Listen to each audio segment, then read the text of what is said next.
Hi everyone, this is your law faculty advocate Vivek Sharma and I welcome you all to my YouTube channel that is न्याय सूत्रा 1407।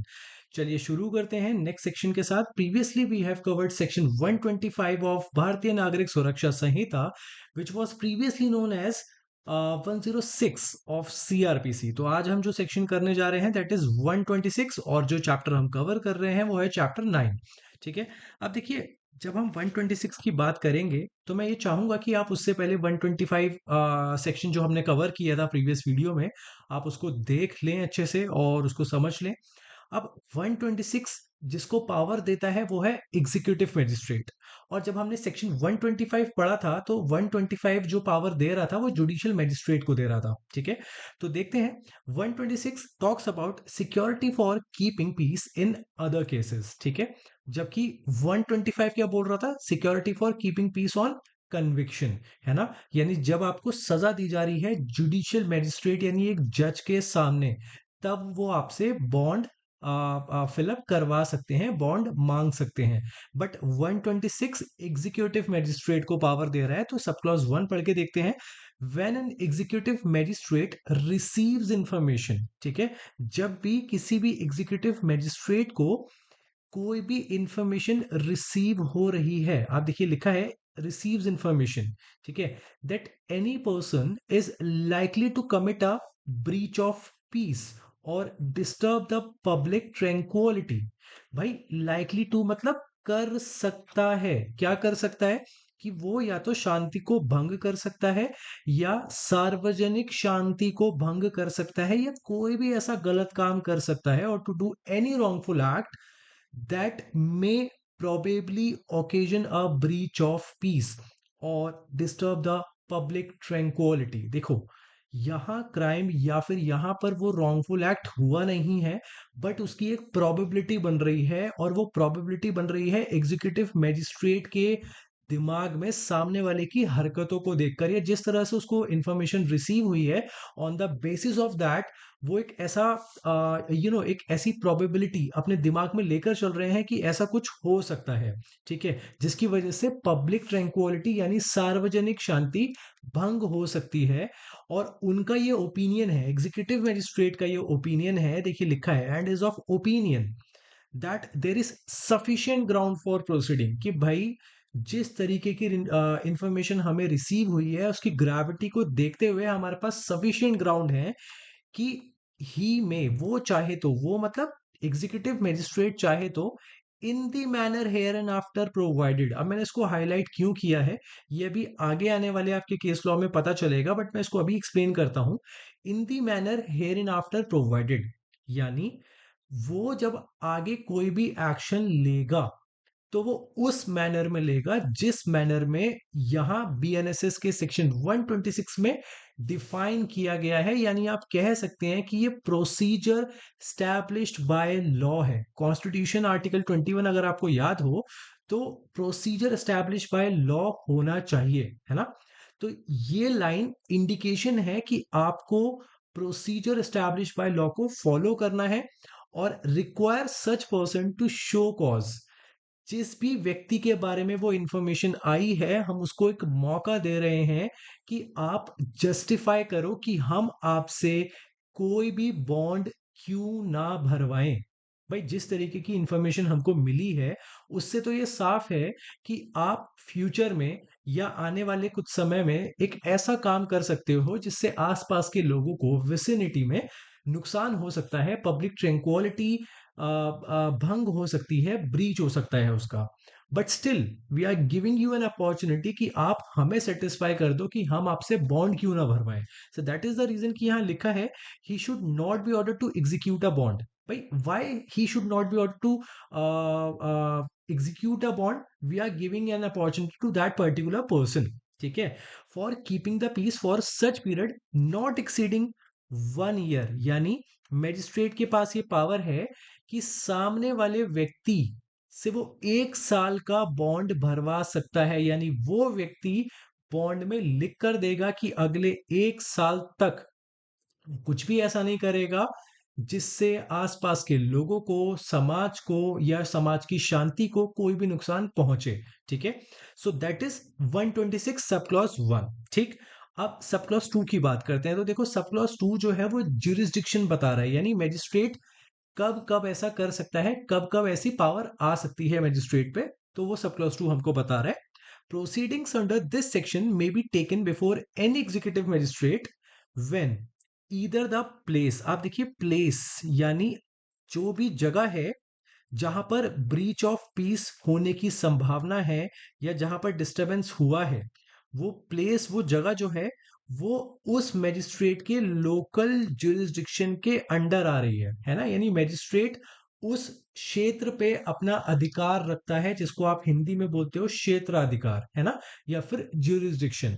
Okay, और there is with in such jurisdiction a person, देखो या तो वो जगह मेरे jurisdiction में है, या वो व्यक्ति एक ऐसी जगह पे रह रहा है या एक ऐसी जगह पर है जो मेरे ही जुरिस्डिक्शन में आ रहा है, यानी वो व्यक्ति भी मेरे जुरिस्डिक्शन में है, who is likely to commit a breach of peace or disturb the public tranquility or to do any wrongful act as aforesaid beyond such jurisdiction। यानी हो सकता है कि जो व्यक्ति आज मेरे jurisdiction में रह रहा है, जिसके बारे में मुझे इंफॉर्मेशन मिली है, वो व्यक्ति मेरे jurisdiction से बाहर जाके पब्लिक पीस को डिस्टर्ब करके आ जाए, जिस तरीके की इंफॉर्मेशन मुझे मिल रही है। भाई फॉर एग्जांपल, मान लो अभी मुझे इंफॉर्मेशन मिलती है कि सो एंड सो घर में एक ऐसा व्यक्ति रह रहा है जो जिसके पास बहुत सारे वेपन्स हैं, है ना, जिसके पास बहुत सारे वेपन है, जिसके पास एक वेपन है, और आसपास के लोगों को ऐसा शक है कि ये जो व्यक्ति है इसका कैरेक्टर सही नहीं है, और जिस तरीके से इसका चाल ढाल है और जिस तरीके से ये रह रहा है, जिस तरीके से इसके बात करने का ढंग है, हमें प्रॉपर एक रीजनेबल सस्पिशन आ रहा है कि ये कुछ गलत करने वाला है। सो इन दैट केस यहाँ एग्जीक्यूटिव मजिस्ट्रेट को ये पावर आ जाती है कि वो आपसे बॉन्ड साइन अप करवा सकता है। ठीक है, so that is section 126। Okay, अब देखिए, जब मैंने 126 को पढ़ा, तो ये जो आप लॉ पढ़ रहे हो दैट इज भारतीय नागरिक सुरक्षा संहिता। बट हम इसको पहले क्या बोलते थे, हम इसको पहले बोलते थे सीआरपीसी। तो सीआरपीसी में ये सेम बात सेक्शन 107 में दी गई है, and that is the reason कि मैंने यहां मेंशन किया है कि इसका करस्पॉन्डिंग सेक्शन सीआरपीसी 107 है। ठीक है, अब कुछ रिलेवेंट कमेंट्स को पढ़ के देख लेते हैं। The object of this section, अब इस सेक्शन का मकसद क्या है? तो इस सेक्शन का मकसद ये है that it can be invoked in emergent situation when prompt action is needed। जब एकदम से एक्शन की जरूरत हो, तब हम सेक्शन 126 की पावर का यूज कर सकते हैं। यानी एक एग्जीक्यूटिव मैजिस्ट्रेट इसकी पावर का यूज करते हुए एक पर्सन को रोक सकता है, बॉन्ड साइन अप करवा सकता है। ठीक है, to deal with threatened apprehension of breach of peace, कि भाई शांति भंग ना होने पाए तो हम आपसे बॉन्ड साइन करवा सकते हैं। This provision like the preceding one, यानी जो हमने सेक्शन 125 पढ़ा था या सेक्शन 126 जो हम पढ़ रहे हैं, इन सब सेक्शंस का जो एक बेसिक ऑब्जेक्टिव है वो ये है कि हम ऐसे किसी भी काम को रोकने की कोशिश करेंगे। देखिए यहाँ लिखा है, यहाँ लिखा हुआ है seeks to nip in the bud. Nip in the bud का मतलब होता है उसको टाइटली बंद कर देना, ठीक है, रोक देना। किसको? एक ऐसे काम को जो कि सबवर्सिव नेचर का है। सबवर्सिव का मतलब हो जाता है विनाशक, है ना, यानी कोई भी ऐसी चीज जो आपको खराब कर देगी। अब ठीक है, सबवर्सिव ऑफ द पीस, क्या विनाश, किसका विनाश कर देगा ये? पीस, शांति का या सार्वजनिक शांति का। ठीक है, तो ये कहा गया था रोशन लाल जैन वर्सेस स्टेट। ठीक है, और ये लेटेस्ट जजमेंट है 2023 का, तो इसलिए मैंने इसको यहाँ पे मेंशन किया है। Okay, the underlying object of the section is preventive. जैसा कि मैंने पहले वीडियो में भी आपको बताया था कि जो चैप्टर 9 है अल्टीमेटली उसका ऑब्जेक्टिव ही यही है। उसमें जितने भी सेक्शंस आ रहे हैं, चाहे वो 125 है, 126 जो हम अभी पढ़ रहे हैं, 127 है, जितने भी सेक्शन है, उन सारे सेक्शन का, उस पूरे चैप्टर 9 का ultimate objective is to prevent the commission of crime, है ना। हम प्रिवेंटिव नेचर का एक चैप्टर पढ़ रहे हैं, हम प्यूनिटिव नेचर का चैप्टर नहीं पढ़ रहे हैं। यहाँ पनिशमेंट की बात नहीं है, यहाँ अल्टीमेट ऑब्जेक्टिव रोकने का है उस हरकत को, उस एक्टिविटी को जो गलत है सोसाइटी के लिए, किसी भी एक पर्टिकुलर इंडिविजुअल के लिए। ठीक है, चलिए अब केस लॉ पे आ जाते हैं। तो देखो केस लॉ में सबसे पहला केस हमारे सामने है Medha Patkar versus state of MP. काफी इंपॉर्टेंट केस है 2008 का। देखो, wide powers have been conferred on the executive magistrate. ये तो साफ बात है कि जब हमने सेक्शन 126 को पढ़ा तो 126 में काफी ज्यादा वाइड पावर्स हैं। वाइड पावर्स क्यों है? क्योंकि अल्टीमेट डिस्क्रिशन एग्जीक्यूटिव मजिस्ट्रेट को दे दिया गया है कि अगर उसको सही लगता है तो वो बॉन्ड फिलअप करवा सकता है। कोई पर्टिकुलर स्टैंडर्ड नहीं दिया हुआ हमने कि अगर ऐसी कोई इंफॉर्मेशन आएगी तभी आपको भरवाना है, नहीं। तो अल्टीमेट पावर किस पे आ गई? अल्टीमेट पावर एग्जीक्यूटिव मजिस्ट्रेट पे आ गई। तो ये बहुत ही वाइड पावर्स दे रहा है एग्जीक्यूटिव मजिस्ट्रेट को। And as the matter affects the liberty of the subject. Liberty of the subject का मतलब क्या है? सब्जेक्ट मतलब किसी भी एक इंसान की हम बात कर रहे हैं कि भाई देखो, अगर एक executive magistrate without any justified reason, without any justification किसी भी व्यक्ति से बॉन्ड साइन करवा लेता है, तो कहीं ना कहीं उस व्यक्ति का जो एक फंडामेंटल राइट है लिबर्टी का, वो हैम्पर हुआ या नहीं हुआ? बिल्कुल हुआ। भाई सबको फ्रीली मूव करने का राइट है सोसाइटी में, है ना? सबको इक्वालिटी के साथ रहने का राइट है। बट यहां अगर एक executive magistrate without any sufficient cause एक छोटी मोटी बात पे आपसे बॉन्ड साइन करवा ले, तो कहीं ना कहीं आपकी लिबर्टी हैम्पर हो रही है, आपका एक फंडामेंटल राइट हैम्पर हो रहा है। So that is the reason कि ये जो सेक्शन है ये strictly in accordance with law ही एक्सरसाइज किया जाना चाहिए और उसके बाहर जाके नहीं किया जाना चाहिए। ठीक है, अब सेकंड पॉइंट पर हम आ जाएंगे। देखो, ये सेकंड पॉइंट यहां दिया है। सेकंड पॉइंट बोल रहा है the courts have been very vigilant. जो हमारी जुडिशरी है, जो हमारे कोर्ट्स हैं, वो बहुत विजिलेंट रहते हैं, बहुत सचेत रहते हैं। ठीक है, in dealing with the action of executive. जब जब उनके सामने कोई ऐसा केस आया जिसमें किसी एग्जीक्यूटिव मजिस्ट्रेट ने सेक्शन 126 की पावर का इस्तेमाल किया हो, ठीक है, in relation to these provisions, it is evident from the decision like one in Medha Patkar case. अब देखो, जैसे ये मेधा पाटकर का केस आया, मध्य प्रदेश का केस है। इसमें मध्य प्रदेश हाई कोर्ट ने क्या किया था? मध्य प्रदेश हाई कोर्ट ने कॉम्पेंसेशन अवार्ड किया था एक अक्यूज को, एक आरोपी को। क्यों? क्योंकि गवर्नमेंट ने, यानी executive magistrate is basically representing the state government, है ना? स्टेट गवर्नमेंट के अंडर ही आ जाता है एसडीएम, एडीएम, डीएम, है ना? ये सब स्टेट गवर्नमेंट के अंदर आ जाते हैं। तो गवर्नमेंट ने क्या किया था? गवर्नमेंट मतलब एग्जीक्यूटिव ने यहाँ पे क्या किया था? उसको जेल भेज दिया था। क्यों? For failure of furnishing bond, क्योंकि उस व्यक्ति ने बॉन्ड साइन अप करने से मना कर दिया था। और वो भी एक ऐसे केस में जहां पर ऑन रिकॉर्ड कुछ ऐसा खास था नहीं जो ये दिखा सके हमको रीजनेबली कि ब्रीच ऑफ पीस वो व्यक्ति करने वाला था, यानी सफिशिएंट ग्राउंड थे ही नहीं। और आप उसको बॉन्ड भरवाने के पीछे पड़े हुए थे, उसने नहीं भरा तो आपने उसको जेल भेज दिया। तो यहाँ हाई कोर्ट ने इस केस को एनालाइज करते हुए ये पाया कि सफिशिएंट ग्राउंड ना होने की वजह से आपने उसको जेल भेज दिया, क्योंकि उसने बॉन्ड साइन अप करने से मना कर दिया। And this is something which is unjustified. ठीक है, तो इसीलिए उसको कॉम्पेंसेशन अवार्ड किया गया। ओके, आगे देखते हैं। देखिए, देखो लिखा है the sine qua non. Sine qua non का मतलब होता है एक असेंशियल फीचर। ठीक है, एक essential condition. So the essential condition for institution of proceedings under this section is that the magistrate should be of the opinion that there is sufficient ground। sufficient ground होना चाहिए। ऐसा ही नहीं है कि आपने चलते फिरते किसी से भी भरवा लिया, नहीं।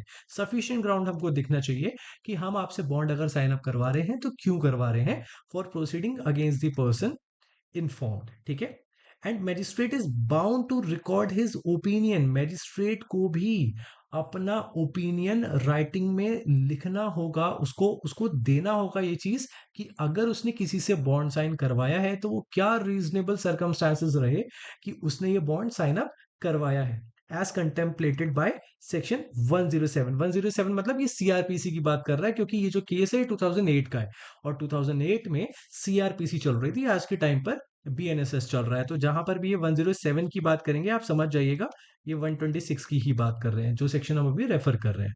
ठीक है, okay.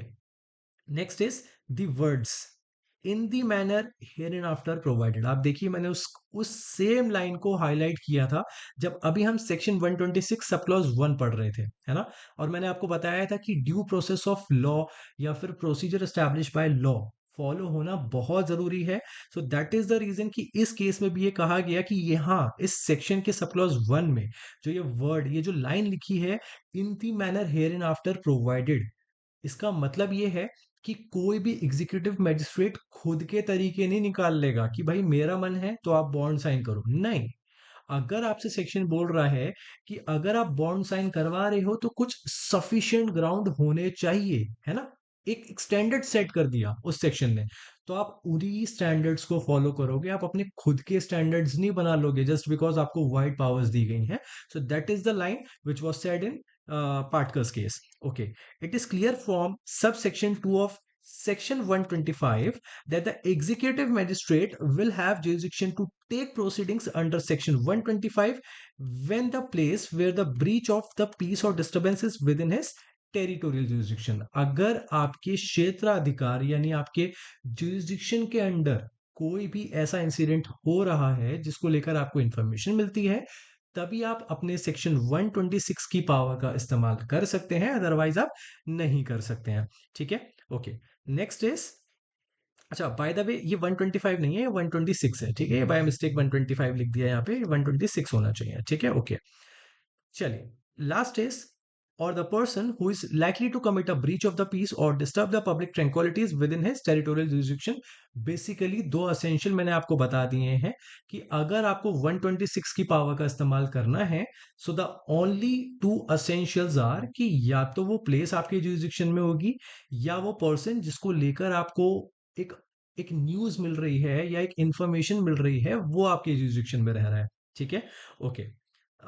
The last line is the manner in which the executive magistrate would proceed for requiring a person to execute a bond for keeping the peace under section 126 होना चाहिए, and the consequence of failure to execute such a bond when required by the magistrate would be discussed later in section 143।